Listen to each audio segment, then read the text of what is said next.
Hola, buen día. Ahorita vamos a hacer algunos comentarios sobre el tema de inflación y me voy a estar refiriendo a ciertas lecturas que vienen asignadas para este tema.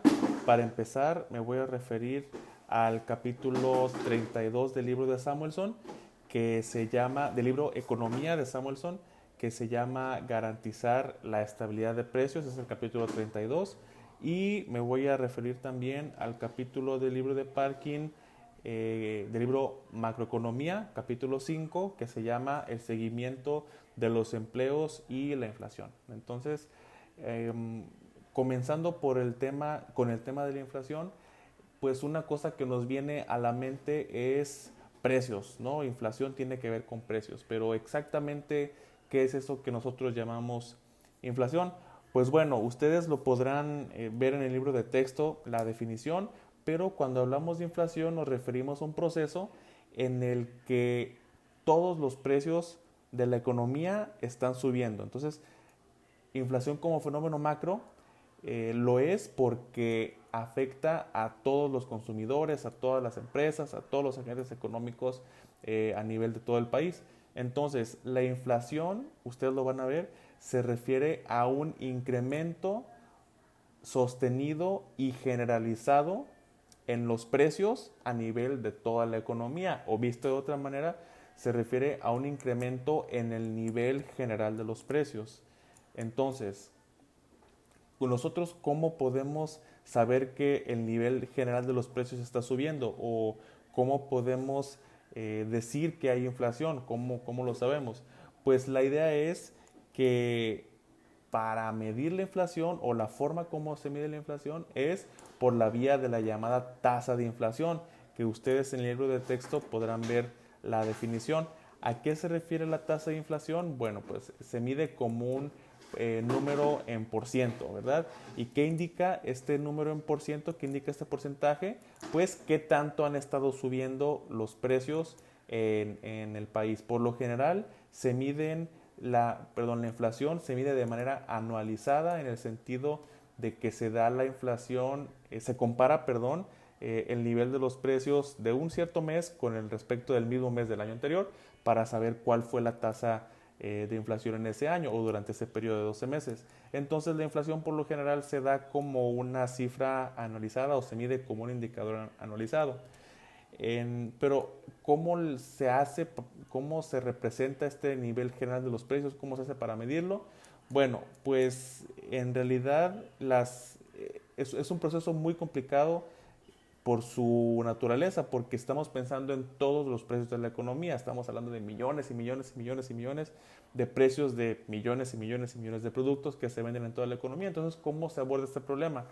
Pues la idea es que el INEGI, en caso de México, tiene antes lo hacía el Banco de México, pero tiene esta tarea de medir o de monitorear los precios en la economía mexicana. ¿Y cómo le hace el INEGI? Pues de por sí es una tarea titánica, ¿no? Medir los precios de la economía mexicana. No, no puede nadie medir la evolución de cada uno de los precios, ¿verdad? Por más que el INEGI tenga muchos recursos y mucha capacidad, en el sentido de la producción de estadísticas, pues es imposible para ellos medir cómo va cambiando cada uno de los precios de la economía. Entonces, lo que hacen es, en vez de medir todos los precios, pues medir la evolución de un cierto conjunto de precios que representa el consumo de las personas, el consumo de los mexicanos. Entonces, a este conjunto de mercancías se le conoce como canasta básica, pero no hay que confundirla con una línea de pobreza. No estamos hablando de un conjunto de bienes que si las personas no los consumen, pues de a tiro están muy mal. No se refiere a eso. Se refiere a un conjunto de bienes que representa el consumo de las personas, el consumo de los mexicanos. Quiere decir que hay algunos artículos en la canasta básica para medir la inflación que está perfectamente bien si no los consumimos, y no quiere decir que nuestra situación de patrimonial o nuestra situación de ingresos sea precaria. Entonces, ¿cómo se traducen estas informaciones sobre la canasta básica en la medición de la inflación? Bueno, pues lo que tiene que suceder es que esta información se tiene que expresar en la forma de un número índice. ¿Qué es un número índice? Pues un número que nos explica o que nos muestra la evolución de cierta variable o que nos condensa mucha información que sería difícil o sería tedioso expresarla de manera completa. Por ejemplo, en el caso de las empresas, pues es normal expresar, por ejemplo, las ventas y cómo van evolucionando año con año en términos de un índice. Es decir, las ventas de cada año o de cada mes se expresan como distintos valores de un número índice. Y una característica de los números índices es que se expresan con base 100, es decir, o también podría ser con base 1, pero la idea es que se parte de cierto periodo de comparación y a partir de ese periodo es que se comienza a medir la evolución de las variables. Entonces, si tenemos que el periodo base, en el caso de la medición de este número índice para la inflación, es el año 2012, pues entonces quiere decir que los precios en el futuro se van a medir como una proporción de los precios reinantes en 2012. ¿Bien? En el caso de la medición de la inflación en México, el número índice que se utiliza es el Índice Nacional de Precios al Consumidor.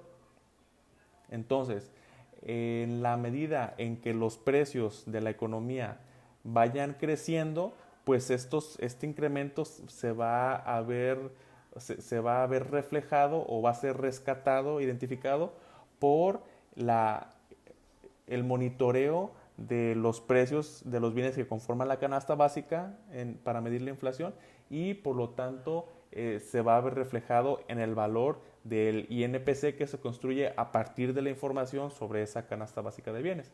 Entonces, esa es la idea. Cuando pensamos en la manera para medir, la manera como se mide la inflación, perdón, pues como es difícil monitorear cada uno de los precios de la economía, pues lo que se hace es calcular un número índice en donde se va a concentrar toda la información sobre los precios de los diferentes bienes y cómo van cambiando, pero hay que considerar que se trata de un índice ponderado. ¿Qué quiere decir? Que distintos cambios en los precios pues tienen distintos efectos en el nivel del índice. Si se incrementa el precio de una cosa muy importante como la Coca-Cola o la gasolina o bienes que pesan mucho en el consumo de las personas, pues lo que vamos a tener es que el incremento asociado en el índice de precios pues va a ser mayor. Y si se incrementan precios en las calabacitas o en alguna otra cosa, pues que no es importante, tan relevante en el consumo de las personas, pues sí se va a ver reflejado en el incremento del INPC, pero no tanto. Entonces, la idea es que este índice de precios al consumidor, índice de precios al consumidor, en el caso de México, que se llama el INPC, pues lo que nos da es una medición del nivel general de los precios, ¿no? Es como ver un termostato, así un termostato digital del aire acondicionado o algo.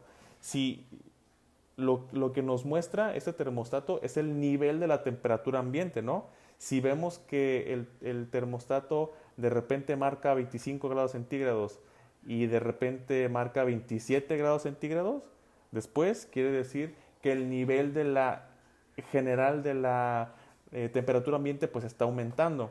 De la misma manera, el índice de precio al consumidor en el INPC en México lo que nos dice es cuando está creciendo su valor, que el nivel general de los precios en la economía está creciendo.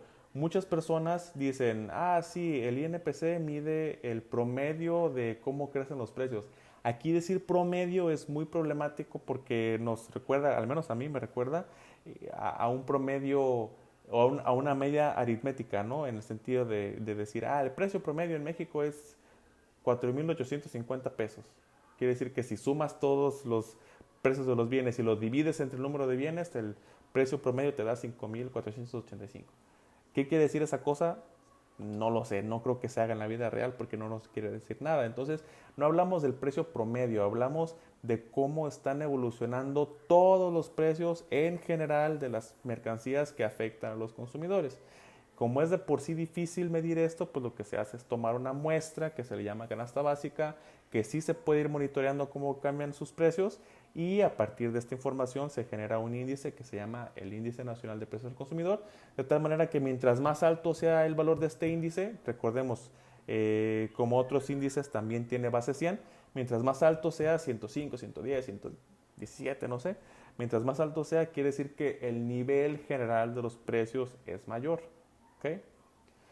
Ahora, ¿cómo se relaciona esta cosa del nivel general de los precios con la inflación? Pues es en realidad muy sencillo. La tasa de inflación, como una medición de este proceso, de este fenómeno inflacionario, la tasa de inflación no es otra cosa más que la tasa de crecimiento porcentual del índice nacional de precios al consumidor en el caso de nosotros, o en general la tasa de crecimiento del índice de precios, o si se quiere ver de una manera más general, el crecimiento o el aumento del nivel general de los precios, el aumento porcentual del nivel general de los precios. Y la forma como se calcula, para mí no es importante que ustedes sepan esta fórmula, de que puedan hacer un ejercicio ahí de calcular la tasa de inflación, pero para que estén enterados, y sobre todo porque viene en el libro, la tasa de inflación se calcula como cualquier tasa de crecimiento. Tomas el valor final del INPC o del índice de precios en general. Por ejemplo, si nos imaginamos valores anualizados o de cada año, en general el INPC se publica mensualmente, pero si juntan todos los 12 meses, los suman y los promedian, pues pueden tener una idea del nivel general de los precios en un año, imagínense. Entonces, si queremos, por ejemplo, medir cuál fue la tasa de inflación entre, no sé, 2020 y 2015, imagínenselo así, a nivel de años, para que sea más sencillo. Quiere decir que van a tomar el nivel del INPC en 2020 y a esto le van a restar el valor del INPC en 2015. Bien, entonces van a hacer una cosa como 115, no, ahorita no recuerdo cuál es el INPC, disculpen ustedes, 115 menos 110, no sé. Entonces, esta diferencia pues les da 5, ¿no? Si no me falla la aritmética. Entonces, esta diferencia la van a dividir entre el valor inicial del INPC. En el caso de nosotros, en nuestro ejemplo que les propuse, pues sería el valor en 2015. Entonces, si dividen estos dos elementos y multiplican el resultado por 100, pues les va a dar la tasa de inflación expresada en términos porcentuales.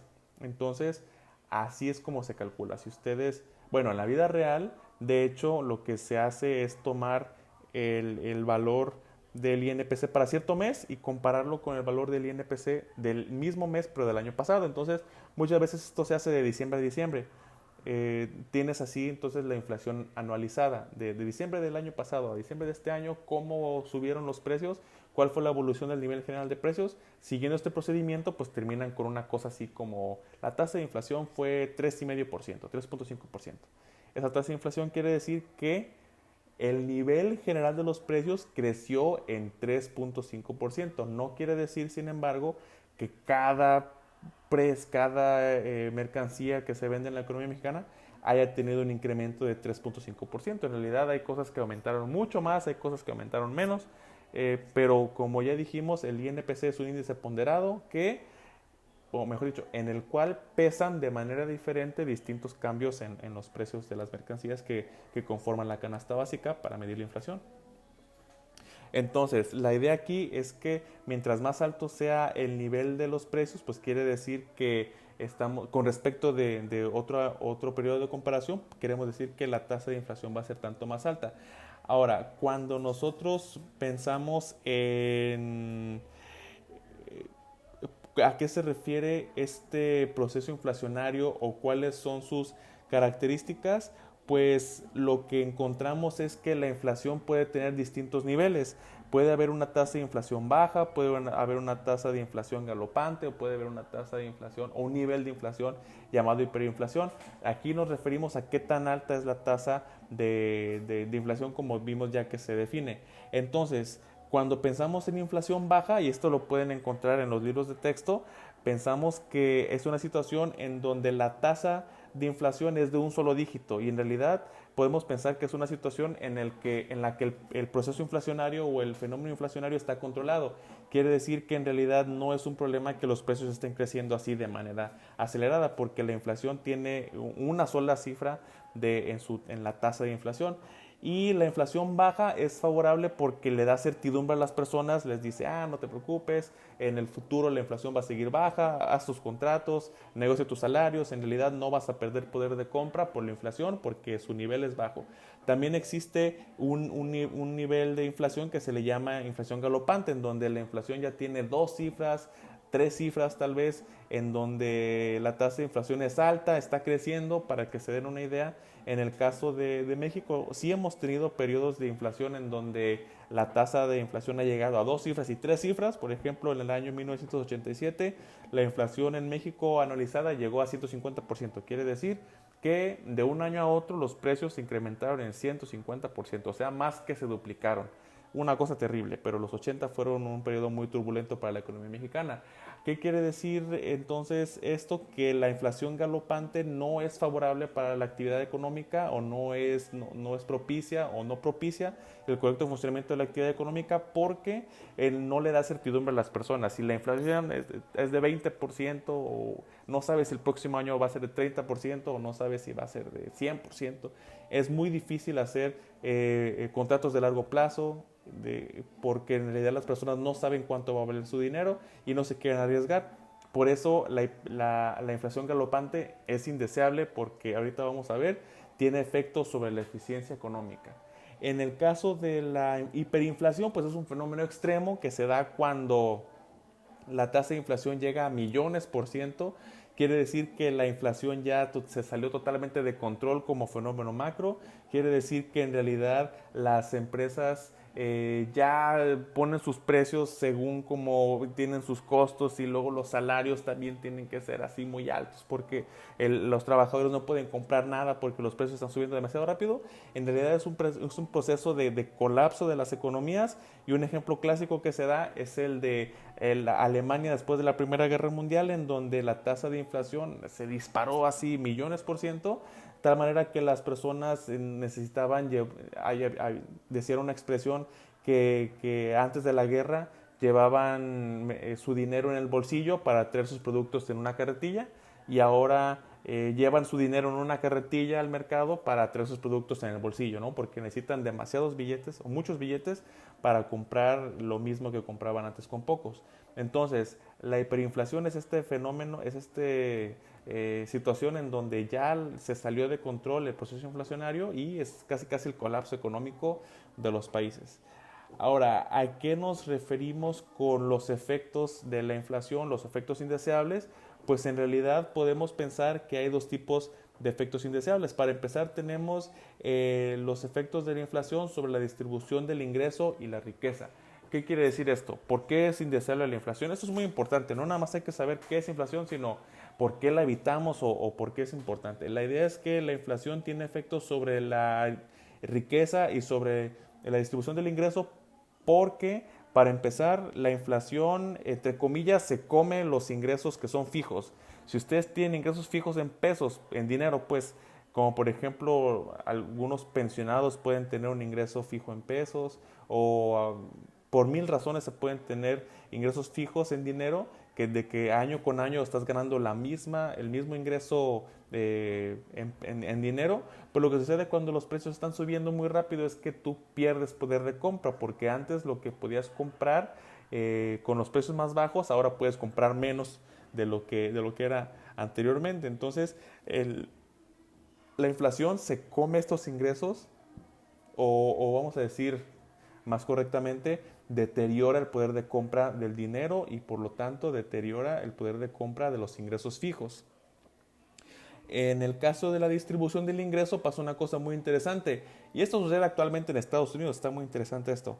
La inflación redistribuye la riqueza sí, redistribuye la riqueza entre el ingreso, si así se quiere ver, mejor dicho el ingreso, ahora que lo pienso, disculpen, la inflación redistribuye el ingreso entre los prestamistas y los prestatarios, es decir, entre acreedores y deudores. ¿Por qué? Porque en realidad cuando se pide un préstamo, vamos a imaginarnos un caso sencillo en donde la persona se endeuda este año y se compromete a liquidar la deuda el próximo año, así principal e intereses. Entonces, ¿qué es lo que hace? Pues pide prestado 100 ahora y el próximo año tiene que regresar, no sé, 105 porque le cobraron 5% de interés. Sin embargo, los 100 pesos que pidió prestados, en caso de que el proceso inflacionario sea importante, que sea fuerte, que haya un proceso de inflación considerable, va a hacer que el dinero valga menos, ¿no? Y tal vez los 105 pesos que va a pagar después por su crédito, tal vez valgan menos de los 100 pesos que pidió prestados. Entonces el prestamista va a salir perdiendo, el acreedor va a salir perdiendo y la persona que pidió prestado, el prestatario, lo que va a hacer es ganar porque prácticamente le pagaron por pedir dinero prestado, porque está devolviendo dinero que en realidad vale menos de lo que valía antes lo que pidió. Ahora, también hay efectos sobre la eficiencia económica. ¿A qué nos referimos? A que la inflación, cuando se sale de control o cuando el proceso es grave, lo que sucede es que las personas, las empresas reciben señales un poquito mezcladas, un poquito contaminadas y erróneas a partir de los mercados por los precios. Entonces, ¿por qué decimos que se dan señales erróneas o mezcladas? Porque normalmente esperamos y confiamos que los mercados nos den información a nosotros como actores económicos en el sentido de la situación de la oferta y demanda de ciertos bienes. Si vemos que el precio de cierto bien está creciendo, pensamos nosotros que esto se debe a que las personas lo están demandando más, que socialmente es más aceptado y por lo tanto a las empresas les conviene producirlo más para venderlo y esto va a hacer que su precio se reduzca, ¿no? Como dicen los economistas, oferta y demanda. Pero lo que vemos cuando existe inflación es que estas informaciones que nos dan los precios del mercado vienen contaminadas, porque por un lado vemos que se incrementan los precios de ciertas cosas y de ciertas cosas también se están incrementando. Entonces, no solo hay un incremento de los precios en todos los casos, sino que también hay un incremento diferenciado entre distintos bienes. Algunos bienes crecen más su precio y algunos bienes crecen menos. Entonces, los precios relativos cambian. La idea es entonces que la información que dan los mercados viene muy mezclada y viene muy difícil de interpretar y esto lleva a que las empresas y las personas tomen decisiones equivocadas. ¿Por qué? Porque la información que les dan los mercados en realidad no es confiable, no viene contaminada y por lo tanto se toman decisiones a nivel económico que son indeseables. Y además decíamos ya que el hecho de que la inflación sea alta pues hace que las personas se sientan desconfiadas con respecto de hacer contratos de largo plazo y esto dificulta en general la actividad económica. Ahora, ¿cómo podemos nosotros interpretar todo esto? ¿Existe una tasa de inflación que sea óptima? ¿Cuál es la mejor tasa de inflación? ¿Esperamos que el fenómeno desaparezca por completo? ¿O qué es lo que nosotros esperamos del proceso o de las economías en la vida real? Pues en realidad pensar que la tasa de inflación óptima va a ser la tasa cero, pues es engañarnos porque es imposible que la tasa de inflación sea cero. En realidad la inflación tiene distintos componentes, los veremos más adelante, o distintas fuentes o causas de tal manera que es imposible controlar todas las causas de la inflación. Entonces siempre va a haber inflación y lo que esperamos es que sea baja. Entonces aunque sea poquita, siempre va a haber inflación en el caso de de la forma que actualmente toma la actividad económica o la organización de la actividad económica.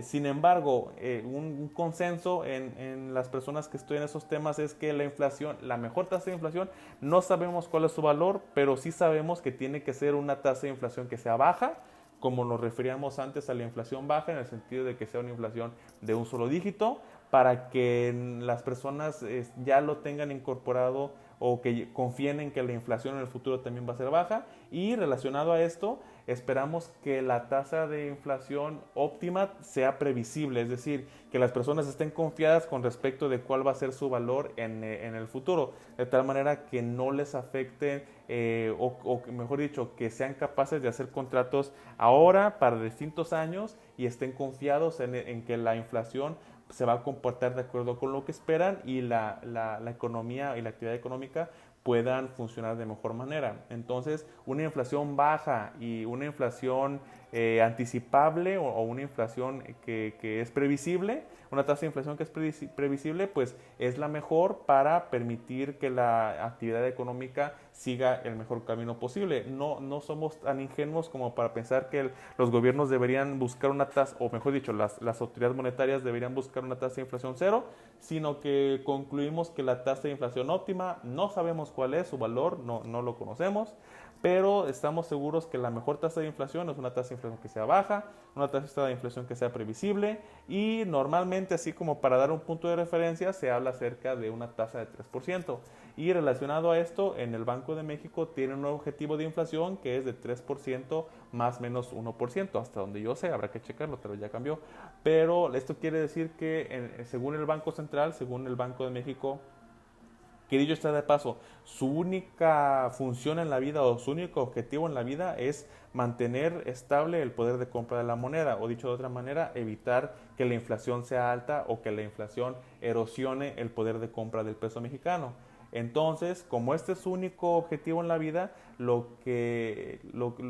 una manera como se aborda este objetivo ya desde décadas es el de los objetivos de inflación. Entonces el Banco de México y esto pasa en muchos bancos centrales en el mundo, se pone un objetivo de inflación y actúa de tal manera que convenza a los agentes económicos de que se va a alcanzar este objetivo y por esta vía, entre comillas, ancla las expectativas de inflación de las personas. Entonces las personas están confiadas de que la inflación va a ser aquella que anunció el Banco Central como objetivo y por lo tanto actúan correspondientemente. Si el Banco Central logra convencer a todos de que la tasa de inflación va a ser baja, pues todo el mundo actúa correspondientemente, negociando salarios, negociando contratos con una consideración de una tasa de inflación baja en el futuro y así se permite que la actividad económica fluya de mejor manera que si hubiera una tasa de inflación muy alta y las personas estuvieran inseguras de cuál va a ser la tasa en el futuro o de cuánto va a valer su dinero en el futuro. Bueno, hasta aquí con los comentarios acerca de la inflación en general y en otra ocasión nos tocará ahondar o abundar en estos temas para explicar cuáles son las causas de la inflación y por qué nos interesa y cuáles son los distintos niveles que puede tomar y cuáles son sus repercusiones a nivel de toda la macro. Entonces, hasta este momento, gracias a todos. Bye bye.